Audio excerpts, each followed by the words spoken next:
Welcome to Once Upon a Storytime Podcast, where classic children's books come to life. I'm Julie, and in each episode I'll be reading aloud timeless tales from beloved authors. Whether you're listening at bedtime, during homeschool, or just love a good story, settle in and let the magic of storytelling begin.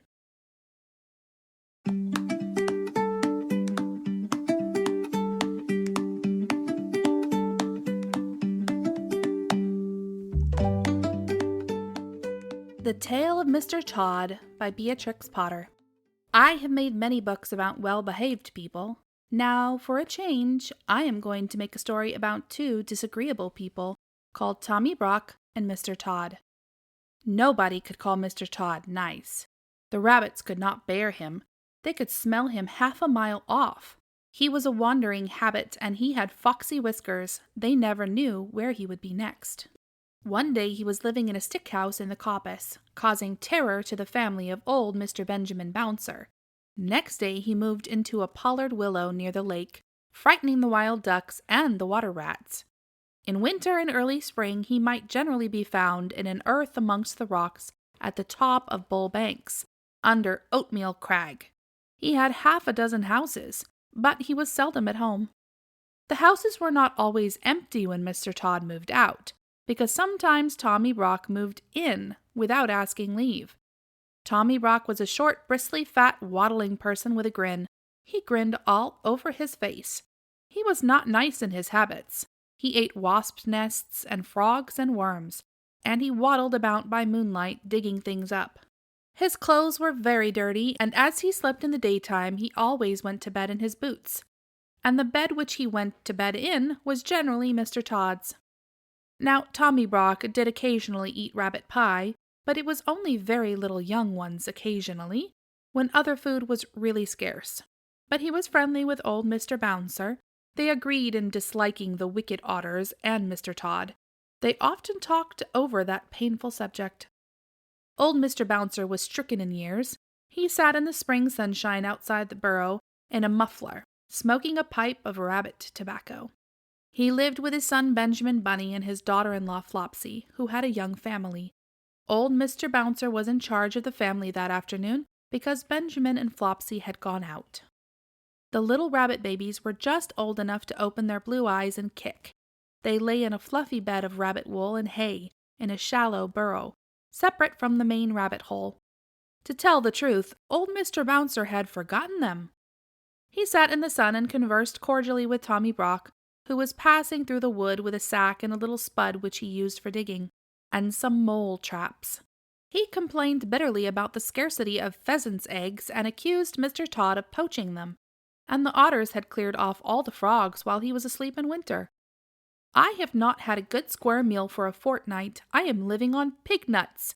I shall have to turn vegetarian and eat my own tail," said Tommy Brock. It was not much of a joke, but it tickled Mr. Bouncer, because Tommy Brock was so fat and stumpy and grinning. So old Mr. Bouncer laughed and pressed Tommy Brock to come inside to taste a slice of seed cake and a glass of my daughter Flopsy's cowslip wine. Tommy Brock squeezed himself into the rabbit hole with alacrity. Then old Mr. Bouncer smoked another pipe and gave Tommy Brock a cabbage leaf cigar which was so very strong that it made Tommy Brock grin more than ever. And the smoke filled the burrow.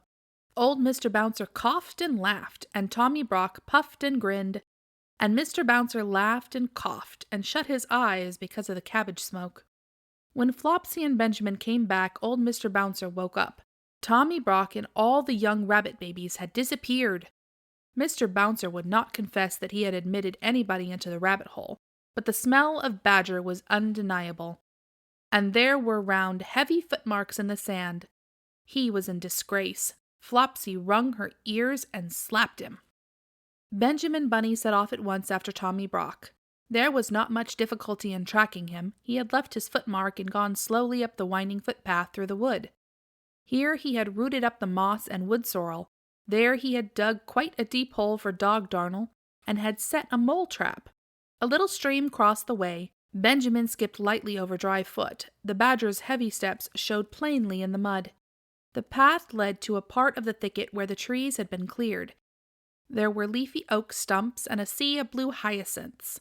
But the smell that made Benjamin stop was not the smell of flowers. Mr. Tod's stick house was before him, and for once Mr. Tod was at home.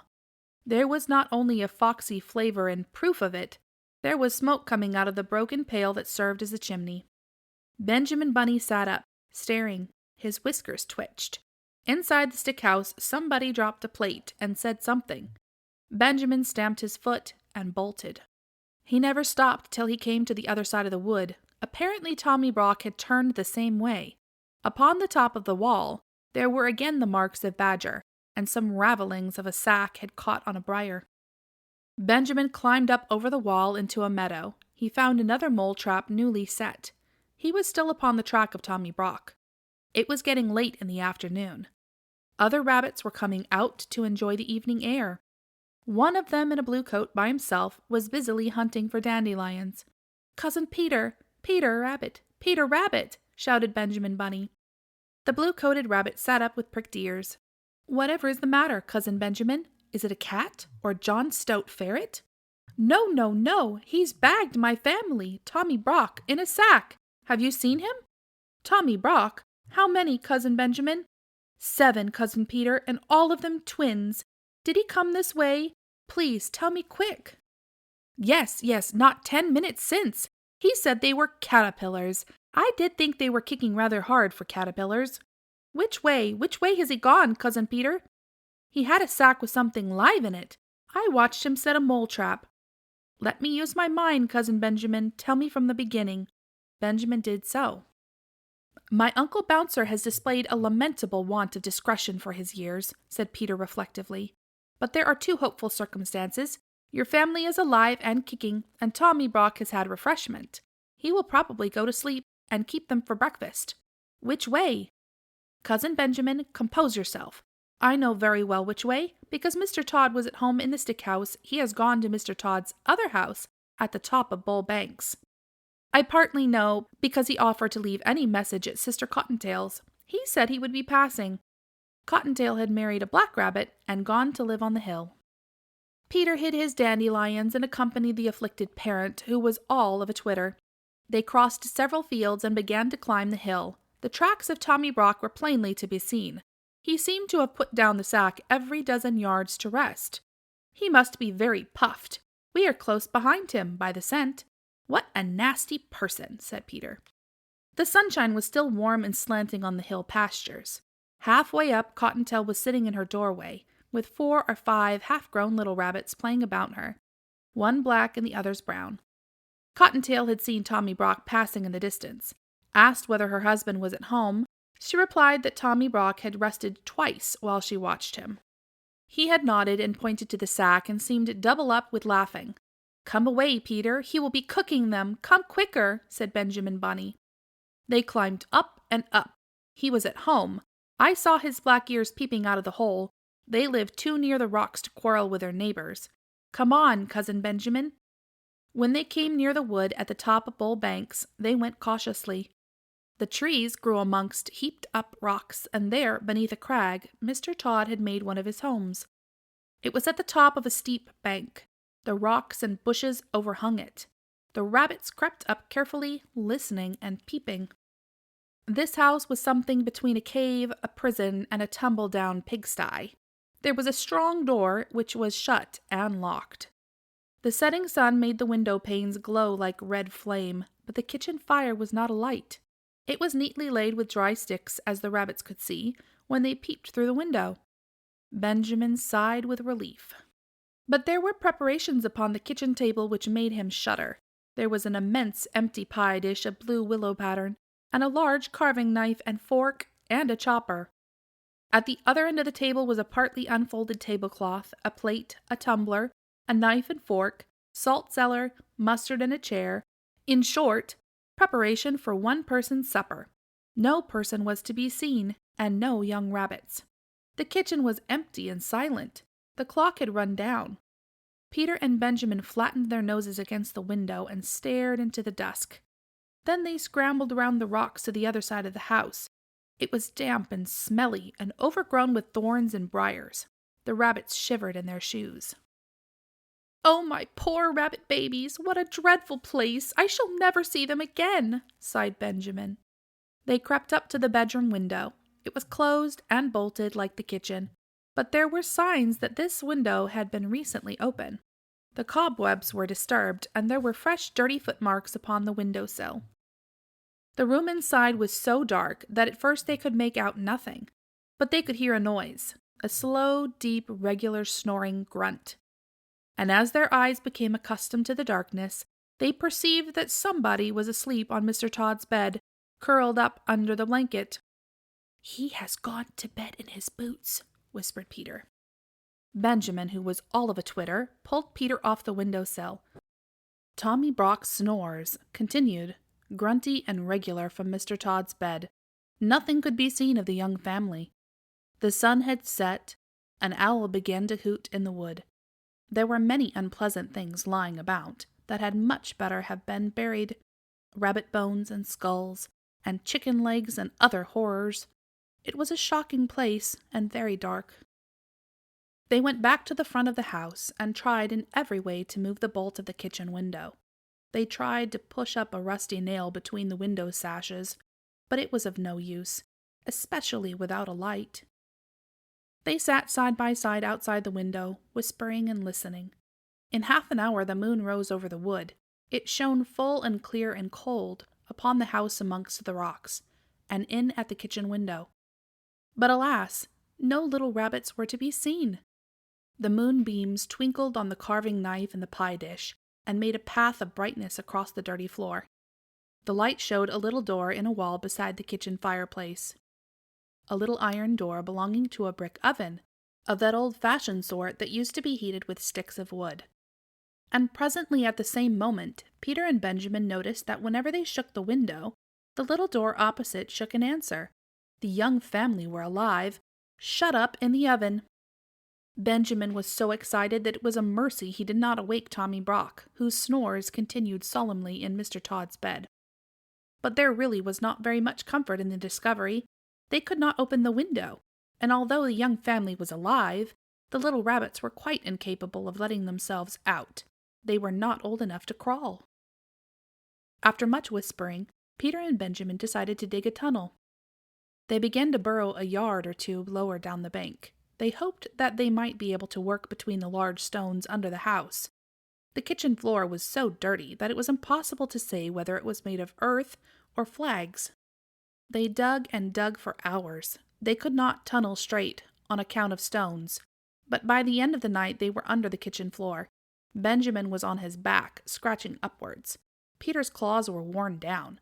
He was outside the tunnel, shuffling sand away. He called out that it was morning, sunrise, and that the jays were making a noise down below in the woods. Benjamin Bunny came out of the dark tunnel, shaking the sand from his ears. He cleaned his face with his paws. Every minute the sun shone warmer on the top of the hill. In the valley there was a sea of white mist, with golden tops of trees showing through. Again from the fields down below in the mist there came the angry cry of a jay, followed by the sharp yelping bark of a fox. Then those two rabbits lost their heads completely. They did the most foolish thing that they could have done. They rushed into their short new tunnel and hid themselves at the top end of it, under Mr. Todd's kitchen floor. Mr. Todd was coming up Bull Banks, and he was in the very worst of tempers.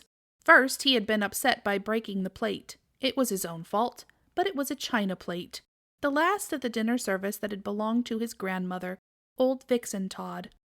Then the midges had been very bad, and he had failed to catch a hen pheasant on her nest, and it had contained only 5 eggs, 2 of them addled. Mr. Todd had had an unsatisfactory night. As usual, when out of humor, he determined to move house. First he tried the pollard willow, but it was damp, and the otters had left a dead fish near it. Mr. Todd likes nobody's leavings but his own. He made his way up the hill. His temper was not improved by noticing unmistakable marks of badger. No one else grubs up the moss so wantonly as Tommy Brock. Mr. Todd slapped his stick upon the earth and fumed. He guessed where Tommy Brock had gone to. He was further annoyed by the jaybird which followed him persistently. It flew from tree to tree and scolded, warning every rabbit within hearing that either a cat or a fox was coming up the plantation. Once when it flew screaming over his head, Mr. Todd snapped at it and barked. He approached his house very carefully with a large rusty key. He sniffed and his whiskers bristled. The house was locked up, but Mr. Todd had his doubts whether it was empty. He turned the rusty key in the lock. The rabbits below could hear it. Mr. Todd opened the door cautiously and went in. The sight that met Mr. Todd's eyes in Mr. Todd's kitchen made Mr. Todd furious. There was Mr. Todd's chair and Mr. Todd's pie dish, and his knife and fork and mustard and salt cellar, and his tablecloth that he had left folded up in the dresser, all set out for supper, or breakfast, without doubt for that odious Tommy Brock. There was a smell of fresh earth and dirty badger, which fortunately overpowered all smell of rabbit. But what absorbed Mr. Todd's attention was a noise, a deep, slow, regular, snoring, grunting noise, coming from his own bed. He peeped through the hinges of the half-open bedroom door. Then he turned and came out of the house in a hurry. His whiskers bristled and his coat collar stood on end with rage. For the next 20 minutes, Mr. Todd kept creeping cautiously into the house and retreating hurriedly out again. By degrees, he ventured further in, right into the bedroom. When he was outside the house, he scratched up the earth with fury. But when he was inside, he did not like the look of Tommy Brock's teeth. He was lying on his back with his mouth open, grinning from ear to ear. He snored peacefully and regularly, but one eye was not perfectly shut. Mr. Todd came in and out of the bedroom. Twice he brought in his walking stick, and once he brought in the coal scuttle. But he thought better of it and took them away. When he came back after removing the coal scuttle, Tommy Brock was lying a little more sideways, but he seemed even sounder asleep. He was an incurably indolent person. He was not in the least afraid of Mr. Todd. He was simply too lazy and comfortable to move. Mr. Todd came back yet again into the bedroom with a clothesline. He stood a minute watching Tommy Brock and listening attentively to the snores. They were very loud indeed, but seemed quite natural. Mr. Todd turned his back towards the bed. Mr. Todd turned his back towards the bed and undid the window. It creaked. He turned round with a jump. Tommy Brock, who had opened one eye, shut it hastily. The snores continued. Mr. Todd's proceedings were peculiar and rather uneasy, because the bed was between the window and the door of the bedroom. He opened the window a little way and pushed out the greater part of the clothesline on to the window sill. The rest of the line, with a hook at the end, remained in his hand. Tommy Brock snored conscientiously. Mr. Todd stood and looked at him for a minute. Then he left the room again. Tommy Brock opened both eyes and looked at the rope and grinned. There was a noise outside the window. Tommy Brock shut his eyes in a hurry. Mr. Todd had gone out at the front door and rounded the back of the house. On the way, he stumbled over the rabbit burrow. If he had had any idea who was inside it, he would have pulled them out quickly. His foot went through the tunnel nearly upon the top of Peter Rabbit and Benjamin, but fortunately he thought that it was some more of Tommy Brock's work. He took up the coil of line from the sill, listened for a moment, and then tied the rope to a tree. Tommy Brock watched him with one eye through the window. He was puzzled. Mr. Todd fetched a large, heavy pailful of water from the spring and staggered with it through the kitchen into his bedroom. Tommy Brock snored industriously, with rather a snort. Mr. Todd put down the pail beside the bed, took up the end of the rope with the hook, hesitated, and looked at Tommy Brock. The snores were almost apoplectic, but the grin was not quite so big. Mr. Todd gingerly mounted a chair by the head of the bedstead. His legs were dangerously near to Tommy Brock's teeth. He reached up and put the end of the rope with the hook over the head of the tester bed, where the curtains ought to hang. Mr. Todd's curtains were folded up and put away, owing to the house being unoccupied. So was the counterpane. Tommy Brock was covered with a blanket only. Mr. Todd, standing on the unsteady chair, looked down upon him attentively. He really was a first-prize sound sleeper. It seemed as though nothing would waken him, not even the flapping rope across the bed. Mr. Todd descended safely from the chair and endeavored to get up again with the pail of water. He intended to hang it from the hook, dangling over the head of Tommy Brock, in order to make a sort of shower bath worked by a string through the window. But naturally being a thin-legged person, though vindictive and sandy-whiskered, he was quite unable to lift the heavy weight of the level of the hook and rope. He nearly overbalanced himself. The snores became more and more apoplectic. One of Tommy Brock's hind legs twitched under the blanket, but still he slept on peacefully.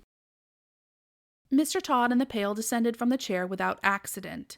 After considerable thought, he emptied the water into a wash basin and jug. The empty pail was not too heavy for him. He slung it up, wobbling over the head of Tommy Brock. Surely there was never such a sleeper. Mr. Todd got up and down and up on the chair. As he could not lift the whole pail full of water at once, he fetched a milk jug and ladled quarts of water into the pail by degrees. The pail got fuller and swung like a pendulum. Occasionally a drop splashed over, but still Tommy Brock snored regularly and never moved, except one eye. At last Mr. Todd's preparations were complete. The pail was full of water, the rope was tightly strained over the top of the bed, and across the windowsill to the tree outside. "It will make a great mess in my bedroom, but I could never sleep in that bed again without a spring cleaning of some sort," said Mr. Todd. Mr. Todd took a last look at the badger and softly left the room. He went out of the house, shutting the front door. The rabbits heard his footsteps over the tunnel. He ran around behind the house, intending to undo the rope in order to let fall the pail full of water upon Tommy Brock. "I will wake him up with an unpleasant surprise," said Mr. Todd. The moment he had gone, Tommy Brock got up in a hurry. He rolled Mr. Todd's dressing gown into a bundle, put it into the bed beneath the pail of water instead of himself, and left the room also, grinning immensely. He went into the kitchen, lighted the fire, and boiled the kettle. For the moment he did not trouble himself to cook the baby rabbits. When Mr. Todd got to the tree, he found that the weight and strain had dragged the knot so tight that it was past untying. He was obliged to gnaw it with his teeth. He chewed and gnawed for more than 20 minutes. At last the rope gave way with such a sudden jerk that it nearly pulled his teeth out, and quite knocked him over backwards. Inside the house there was a great crash and splash and the noise of a pail rolling over and over, but no screams. Mr. Todd was mystified. He sat quite still and listened attentively. Then he peeped in at the window. The water was dripping from the bed. The pail had rolled into a corner. In the middle of the bed under the blanket was a wet, flattened something. Much dinged in the middle where the pail had caught it, as it were across the tummy. Its head was covered by the wet blanket, and it was not snoring any longer. There was nothing stirring, and no sound except the drip drop of water trickling from the mattress. Mr. Todd watched it for half an hour. His eyes glistened. Then he cut a caper and became so bold that he even tapped at the window. But the bundle never moved. Yes, there was no doubt about it. It had turned out even better than he had planned. The pail had hit poor old Tommy Brock and killed him dead. "I will bury that nasty person in the hole which he has dug. I will bring my bedding out and dry it in the sun," said Mr. Todd. "I will wash the tablecloth and spread it on the grass in the sun to bleach, and the blanket must be hung up in the wind, and the bed must be thoroughly disinfected and aired with a warming pan, and warmed with a hot water bottle. I will get soft soap and monkey soap and all sorts of soap and soda and scrubbing brushes and Persian powder and carbolic to remove the smell. I must have a disinfecting. Perhaps I may have to burn sulphur." He hurried round the house to get a shovel from the kitchen. "First I will arrange the hole, then I will drag out that person in the blanket." He opened the door. Tommy Brock was sitting at Mr. Todd's kitchen table, pouring out tea from Mr. Todd's teapot into Mr. Todd's teacup. He was quite dry himself and grinning, and he threw the cup of scalding tea all over Mr. Todd. Then Mr. Todd rushed upon Tommy Brock, and Tommy Brock grappled with Mr. Todd amongst the broken crockery, and there was a terrific battle all over the kitchen. To the rabbits underneath it sounded as if the floor would give way at each crash of falling furniture. They crept out of their tunnel and hung about amongst the rocks and bushes, listening anxiously. Inside the house the racket was fearful. The rabbit babies in the oven woke up trembling. Perhaps it was fortunate they were shut up inside. Everything was upset except the kitchen table, and everything was broken except the mantelpiece and the kitchen fender. The crockery was smashed to atoms. The chairs were broken, and the window and the clock fell with a crash, and there were handfuls of Mr. Todd's sandy whiskers. The vases fell off the mantelpiece, the canisters fell off the shelf, the kettle fell off the hob. Tommy Brock put his foot in a jar of raspberry jam, and the boiling water out of the kettle fell upon the tail of Mr. Todd. When the kettle fell, Tommy Brock, who was still grinning, happened to be uppermost, and he rolled Mr. Todd over and over like a log, out at the door. Then the snarling and worrying went on outside, and they rolled over the bank and downhill, bumping over the rocks. There will never be any love lost between Tommy Brock and Mr. Todd. As soon as the coast was clear, Peter Rabbit and Benjamin Bunny came out of the bushes. "Now for it! Run in, Cousin Benjamin! Run in and get them, while I watch at the door." But Benjamin was frightened. Oh, they are coming back! No, they are not. Yes, they are. What dreadful bad language! I think they have fallen down the stone quarry. Still Benjamin hesitated, and Peter kept pushing him. "Be quick, it's all right. Shut the oven door, Cousin Benjamin, so that he won't miss them." Decidedly, there were lively doings in Mr. Todd's kitchen. At home in the rabbit hole, things had not been quite comfortable. After quarreling at supper, Flopsy and old Mr. Bouncer had passed a sleepless night, and quarreled again at breakfast. Old Mr. Bouncer could no longer deny that he had invited company into the rabbit hole, but he refused to reply to the questions and reproaches of Flopsy. The day passed heavily. Old Mr. Bouncer, very sulky, was huddled up in a corner, barricaded with a chair. Flopsy had taken away his pipe and hidden the tobacco. She had been having a complete turn-out and spring cleaning to relieve her feelings. She had just finished. Old Mr. Bouncer, behind his chair, was wondering anxiously what she would do next. In Mr. Todd's kitchen, amongst the wreckage, Benjamin Bunny picked his way to the oven nervously. Through a thick cloud of dust, he opened the oven door, felt inside, and found something warm and wriggling. He lifted it out carefully and rejoined Peter Rabbit. "I've got them. Can we get away? Shall we hide, Cousin Peter?" Peter pricked his ears. Distant sounds of fighting still echoed in the wood. 5 minutes afterwards, 2 breathless rabbits came scuttering away down Bull Banks, half carrying, half dragging a sack between them. Bumpety-bump over the grass. They reached home safely and burst into the rabbit hole. Great was old Mr. Bouncer's relief and Flopsy's joy when Peter and Benjamin arrived in triumph with a young family. The rabbit babies were rather tumbled and very hungry. They were fed and put to bed. They soon recovered. A long new pipe and a fresh supply of rabbit tobacco was presented to Mr. Bouncer. He was rather upon his dignity, but he accepted. Old Mr. Bouncer was forgiven, and they all had dinner. Then Peter and Benjamin told their story, but they had not waited long enough to be able to tell the end of the battle between Tommy Brock and Mr. Todd. The end. You've been listening to The Tale of Mr. Todd here on Once Upon a Storytime Podcast. Come back next week.